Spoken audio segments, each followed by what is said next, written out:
అందరికీ నమస్కారం. మా గురువు ఎస్వి కృష్ణారెడ్డి గారిని ఆశీర్వదించడానికి వచ్చిన మురళీమోహన్ గారికి నా హృదయపూర్వక ధన్యవాదాలు సార్.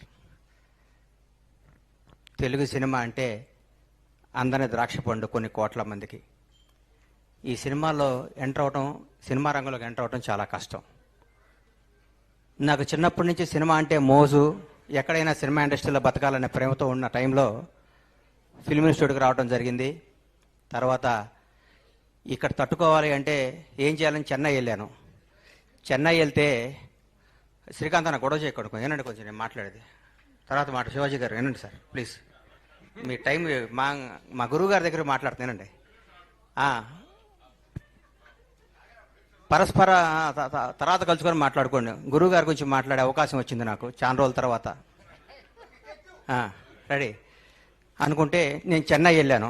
కొంచెం తప్పుకోబాబు. చెన్నై వెళ్తే ఆ చిట్టి అని చంద్రకాంత్ ఉన్నాడు కదా, ఆయన చూశాను. చూడంగానే ఆయన హైటు ఆయన చూసి ఏం చేస్తున్నావు అన్నాను. వేషాల గురించి ట్రై చేస్తున్నాను అన్నాడు. ఎన్ని రోజులు చేస్తున్నావు అన్నా. అప్పటికే 6 ఏళ్ళు అయింది అన్నాడు. నీకే వేషాలు రాలేదంటే ఇంత అందంగా ఉన్నా మాకేం వస్తాయని నేను ట్రైన్ ఎక్కి వెనక్కి వచ్చాను.